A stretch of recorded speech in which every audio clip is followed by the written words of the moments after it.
meron dyan? Ha?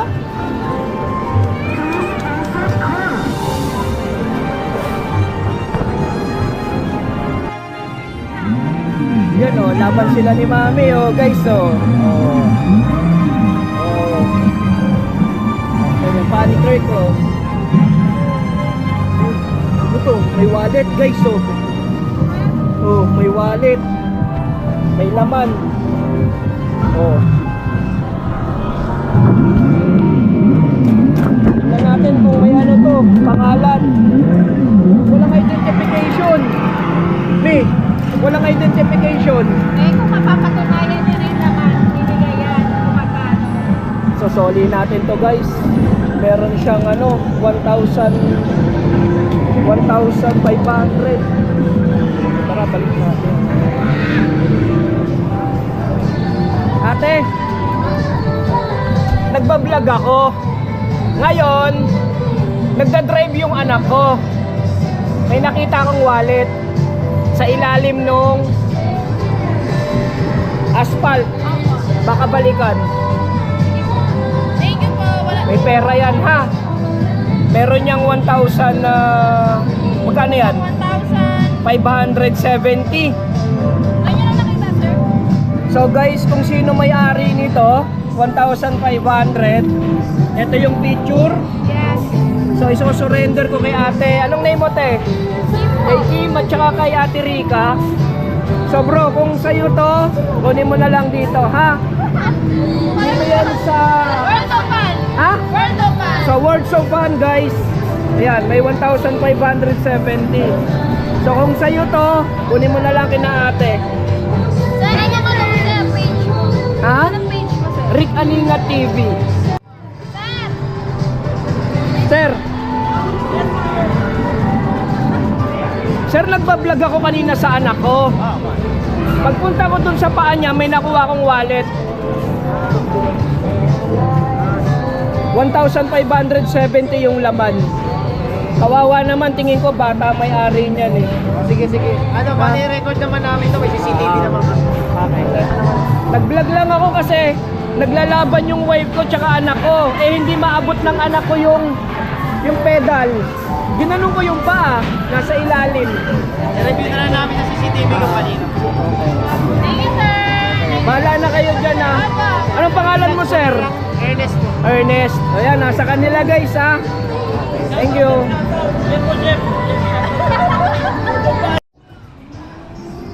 So guys, mukhang may naghahanap ng wallet niya na nakuha natin dito kanina.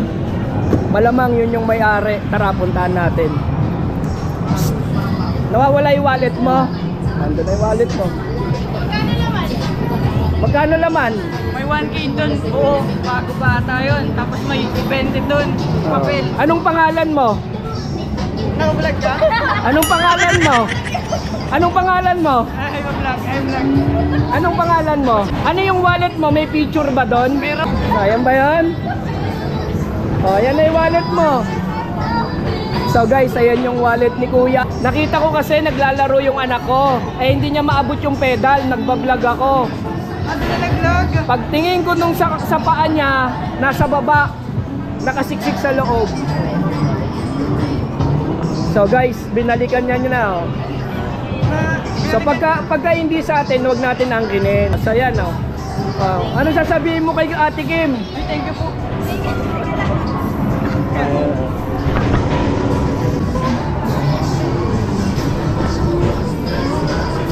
Bigay natin yung ano para makita niya. O, di ba? Malaking tulong sa kanya yan. Okay. Ingat. Thank you po. Ingatan niyo yung gamit mo. Thank you po. Sige na.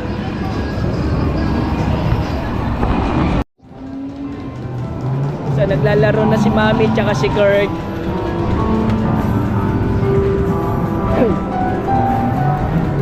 Ganun lang yun guys, di ba? Huwag natin angkinin pag hindi sa atin. Kasi yun, yung mga halaga nun, eh, alam naman natin na makakatulong pa sa kanya yun. Malay natin, baon niya yun, di ba? So, dapat isip-isip ko na, tinignan ko muna kung may identification para ako yung maghanap sa kanya. Eh, wala. So, binigay ko doon. So hindi niya alam na doon talaga nalaglag sa tawag doon sa may car, sa arcade car. So sinoli ko at mga 5 minutes nakita ko na naghahanap siya. Yun, naisipan ko na tanungin at tama naman yung identification na binigay niya sa wallet. At yun, umuwi na sila. So sa lahat ng mga nakakakuha or nakakapulot, pera man yan or gamit, soli natin kasi alam naman natin na mahalaga yun sa kanila. Sabi nung manager, ipipreview nila sa CCTV kung sino yung huling umupo. So tara guys, at naglalaro yung anak ko, pinagbigyan ko maglaro dahil malapit lang naman kami dito at day off naman tayo. Anong sasabihin mo kay Ate Kim? Thank you! Papalit mo na lang. Ha? Paad mo na lang?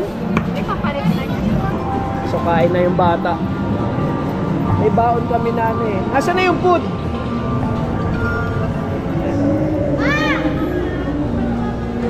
Yan na. Kain ka?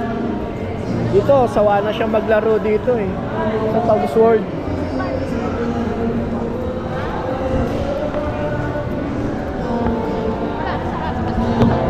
Ano ka? Ayun, meron na tayo ganyan, no? Gusto mong ramen? Ramen? So guys, ito yung gusto ni Kurt. Matakaw sa ramen yan Dito kami sa Q Ramen Express. Ayan mga ramen. Paborito ni Kurt yan, may sabaw.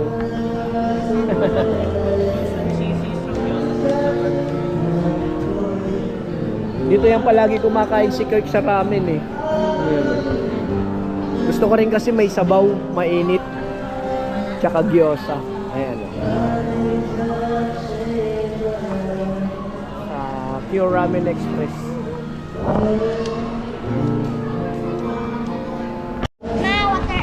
Waiting kami sa pagkain namin na ramen.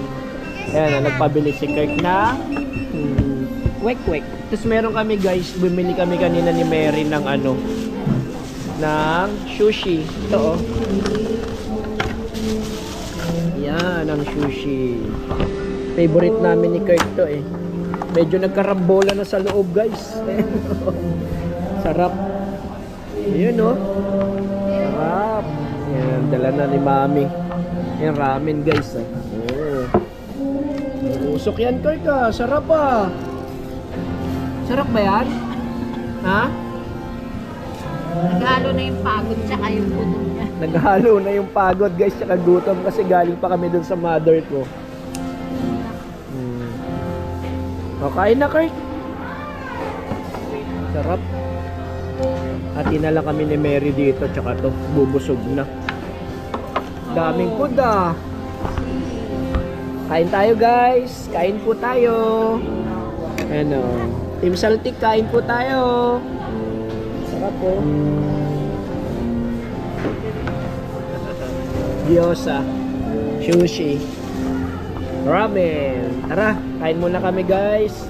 At 8:30 na yata. Ano oras namin? 8:12. So 8:12 na guys, kain muna tayo. Sasara na sila. Magsasara na? Di ba? Wala nang kumakain Kain muna guys, kain po tayo.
sarap nito oh. Nabili namin dun sa may ano, SB Road. Taga ano? Magkano per 7 pieces nito, May? Depende. 190. 190, Kasi ito, 210 ata. 210, 7 pieces pero meron siyang ano, shrimp sa loob. Ano kasi, pricey siya pero solid yun lang. Pricey pero solid yung lasa. Hindi ka tulad na nabibili sa supermarket. Kain tayo guys, oh. Ang tawag dito? Nori. Ano? Nori. Nori?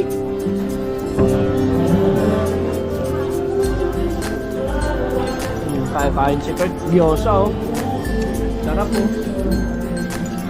Kain ng kain, Kurt.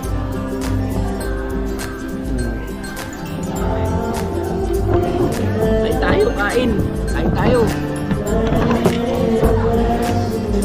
May egg.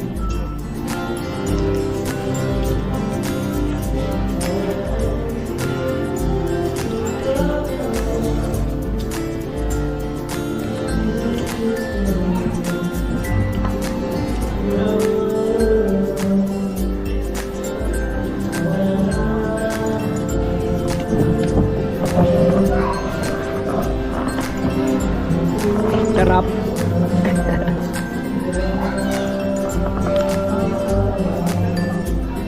Merong ano oh. Merong wasabi at saka soy sauce. Ayun. Sarap. Chopstick tayo kunwari magaling. Durog na. So natin dito. Lagyan natin ng wasabi para masarap.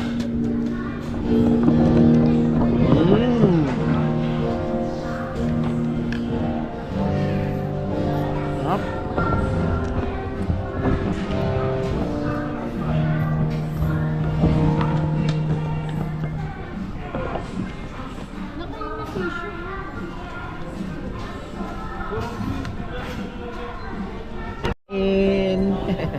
Naubos na. Ito hindi pa naubos pero okay na. Naubos na rin yung sushi. Let's go na. Oras na. 8:40 na. So guys, uwi na kami. 8:40 na. Yan na. Bye-bye. Bye-bye ka na kayo. Oh, pagod na sila. Magna 9 PM na. Pero alam ko alas 10 ang sara nito, di ba? Meron sa yung mga kumakanta pa ron, ah. Kumakanta pa eh.